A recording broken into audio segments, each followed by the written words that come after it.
Hello everyone, this is chapter 21 of Out of My Mind by Sharon M. Draper. Going to the bathroom at school just plain sucks. I have to be taken out of my chair, lifted onto the toilet, and held there so I don't fall. Then someone has to wipe me when I'm finished. It's not so bad when it's mom, but it's awful when a classroom aide has to do that for me. She is required by law to wear plastic gloves, I guess in case I have some kind of infection or disease. It's completely embarrassing.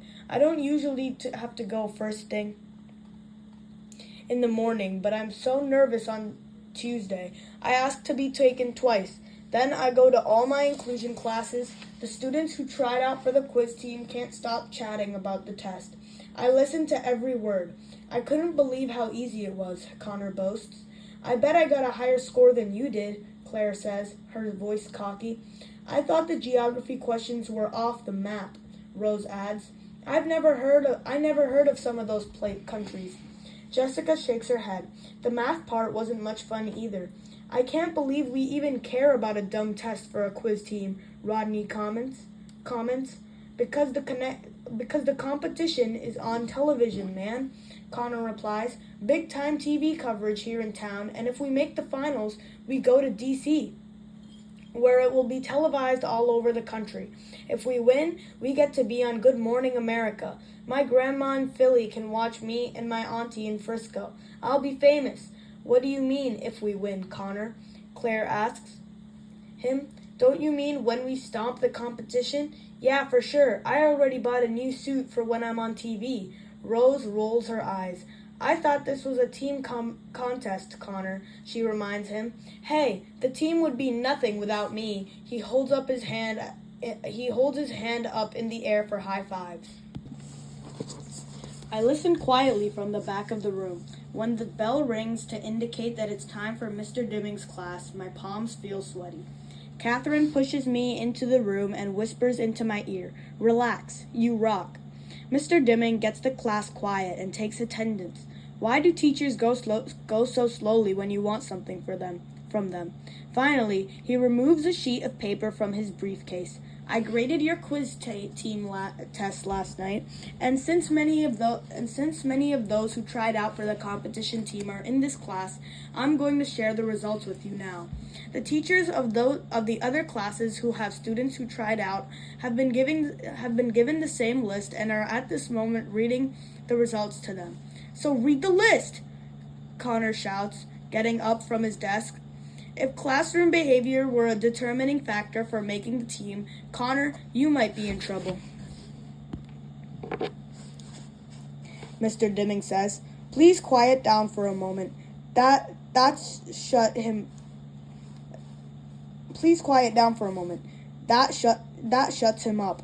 And he sits down heavily. First of all, I'm very proud of all of you who took the test. It was quite challenging and you all did extremely well. Rose raises her hand. Yes, Rose? Can we see the questions and answers later so we know where we messed up? Absolutely. As a matter of fact, we'll use this test as a learning tool to study for the real competition. But anyone else is free to see the tests and check their responses. Please read the names, Connor says, as politely as I've ever heard him. Mr. Dimming smiles. Okay, will do. I shall read the alternates first. 2 fifth graders, 2 from 6th grade. Amanda Firestone, Molly North, Elena Rodriguez, Rodney Mosel. My heart falls to my shoes, which is not quite the floor, but close. How could I have missed so many questions? Maybe my thumb slipped and I pushed the wrong letters. Catherine squeezes my hand. Molly and Rodney screech with joy. Amanda and Elena are 6th graders. Connor is noticeably quiet.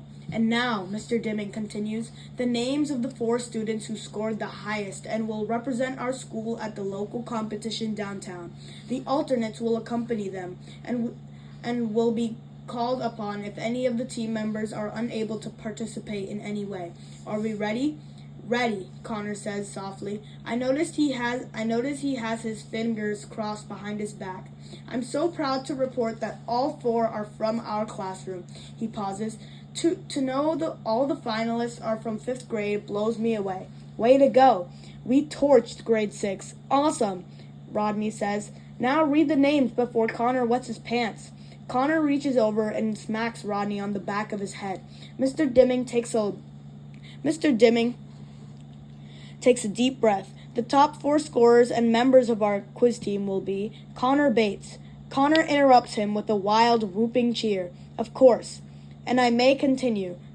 If I may continue, Mr. D says over his glasses, we are also pleased to welcome Claire Wilson and Rose Spencer. Claire's smile is smug. But that's only 3, Connor says, looking around in confusion.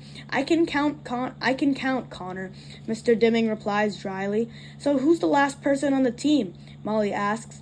Earthquake report. TV weather guy feels some strange activity coming from a local school. Could it be a girl's heartbeat pounding too hard? Mr. Dimming clears his throat. I must apologize. I think we have all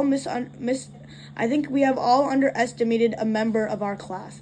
Earthquake report. This is the big one. He continues. In my 15 years of running this competition, I have never had a student make a perfect score on a practice test.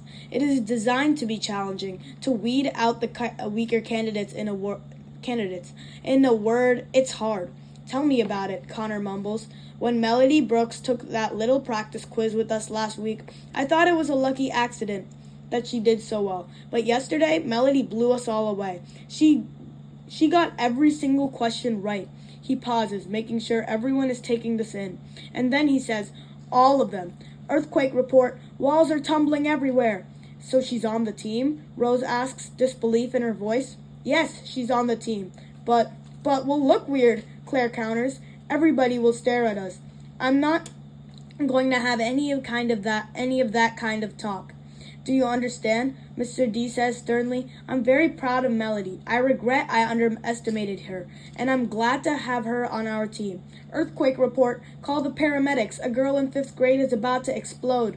Everybody in the class turns to look at me. Catherine gives me a hug. Rose flashes me a smile, and I try not to kick and drip and make my teammates sorry that I'll be on the team with them. Will the Whiz Kids folks be cool with Melody? Molly asks. Mr. Dimming looks thoughtful. I'll contact the quiz team officials and let them know about our special circumstances, he says. But that's no concern of yours. Now, listen up. Team members will meet every day after school for 2 hours. For the next 2 weeks, right up until the first competition. Practice sessions are mandatory. Here is paperwork for your parents to read and sign. I need it back tomorrow. Earthquake report. Expect big aftershocks. Nothing like this has ever been seen before. The more I think about it, the more excited I get. Television, pressure, people looking at me. I can feel myself getting tense and tight. My arms and legs start doing the tornado spastic dance. My head jerks. I try not to, but I screech a little. Everybody just turns at the sound. I can see Molly and Claire jerking their hands, kicking their legs, and making crazy noises. A few people giggle. Mr. Dimming's face grows tight. I aim all my energy at my thumb and point to go. Catherine gets the message and hurries me out of there. I want to find a hole and hide in it. Okay, guys, so that is it for chapter number 22. I'll be back later for chapter number 20. That is it for chapter number 21. I'll be back later for chapter number 22.